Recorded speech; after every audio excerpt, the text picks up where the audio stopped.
came in second. And, there was a 4-team playoff. And when we got down to us and Georgia Tech at the end, I said to Mark Ingram, I said, well, I know we're at least going to win second. And he said, you never taught me that way. So the player got on the coach. And then that next time, that very hole, we lost. What happened? Came in second. What happened? I missed a 10-foot putt. How was Mark playing? Mark played great. We had a great time. And it's a great event. They do a lot of charity work, and we'll get some scholarship money and some charity money for various organizations out of it. Chick-fil-A does a great job. The Peach Bowl does a great job in that regard. Gary Stoken does a great job. We got to play with Urban Meyer. We got to play with Spurrier. We got to play with Georgia Tech, North Carolina State, South Carolina. So it was good. You're paired with Urban, though, is that right? For the first 9. How was? And then they repair you for the second 9. What was that? What was the conversation like? Did you guys talk at all? There was no conversation. We were just playing. Jeff Logan played with him, and Jeff Logan from North Canton was somebody I recruited years ago. So it's fun. Coach, what's your outlook for 2015 for this Crimson Tide football squad? Well, I think the number one thing we want to do is try to get our identity back in terms of the kind of team we want to be, how we want to dominate the competition. I think we got too many people worried about winning and losing and not enough about what we need to do to play our best and be our best all the time and, be physical and aggressive, and that's what we need to get back to, and that's what I'd like for our expectation to be. Players have been great in the offseason, had a good spring, made progress. We're a little bit of a work in progress on offense with all the players that we lost, but defensively I like what I saw in the spring, and we've got some good specialists, so it usually comes around that way. Last year we lost a lot of players on defense, and so you got to kind of rebuild something, and that's what we're focused on trying to do. You talk about losing that identity. When do you think that started to fade a little bit? You talked about this a couple of times. Well, I don't know that it ever really faded. I just don't like the way we finished the last 2 years. I thought that people were putting a lot of pressure on themselves to win big games rather than in the old days we just went out and played those games and tried to dominate the competition, didn't worry about the importance of the game. But the success has gotten some people and gotten some guys, and we just need to forget about that and just go try to play our best. You said mojo a lot. To you, what is Alabama's mojo? Well, it's momentum. It's your enthusiasm, your spirit, what's your purpose and goal and what you're trying to do. When we first came to Alabama, a lot of guys came to Alabama to make Alabama someplace special.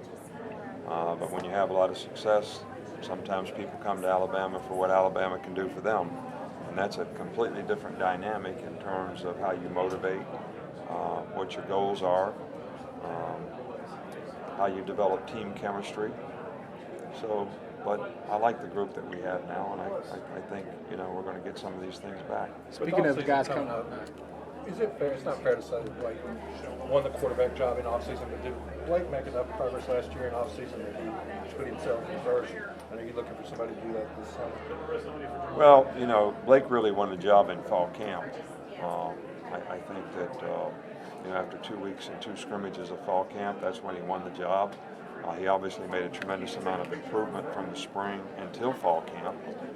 So having a good summer. And I think that's the one thing about the summer where the players spend more time with the strength coaches and themselves, where leadership starts to really emerge on a team because the coaches aren't always around like they are in off-season program, spring practice.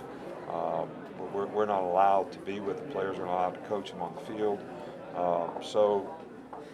That's where team chemistry really starts to form. That's where leadership starts to emerge, and I think that's the one thing that Blake did do was he became a very inspirational guy and sort of won his teammates over with what he did during that time, and it carried over into fall camp and ended up winning a job.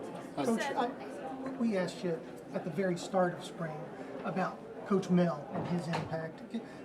As spring went along, could you Well, kind of Coach talk Tucker's about a really how he good did? coach. You know, we coached together before, and he was a graduate assistant at Michigan State, coached on our first LSU staff, and we knew we were getting a very, very good coach. I think he, you know, demands and commands that players do things a certain way, and I think that's really important. I think, you know, we need a strong secondary coach. Much as you play 5 and 6 defensive backs, and everybody knows that I kind of dabble back there too, but I'm not the secondary coach. So I just help whoever is the secondary coach. And Mel's got a lot of experience.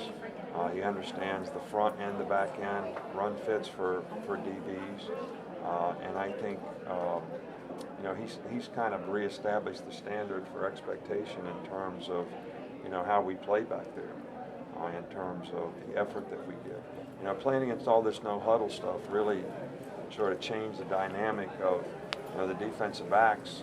You know, they do their job, but they don't run the ball as well. They don't play with as much energy and enthusiasm because they're worried about the next play all the time. And I think, you know, we got to get them to the ball, and then they got to get the call from the ball, and then go get lined up and go from there. And I think Mel's done a really good job of emphasizing turnovers, emphasizing finishing, emphasizing, you know, leverage.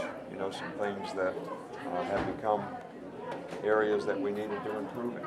Coach, will you watch the draft Thursday night? You watch the first round, watch for your guys. I've been to the draft, you know, every year, I think, for the last 5. But this year, I'm not going to go. You know, I don't think Amari's going to the draft. I think Landon is, but I'm not certain of that. So I didn't think, you know, that it was necessary. We've always had 2 or 3 guys, sometimes 4. So I'm hopeful that this will be the 5th straight year that we've had 2 guys in the first round, and that's something we're very proud of and happy for the players who get selected. Thanks, Coach. Thank you, Coach. All right, We'll have Avery and Jay come up next.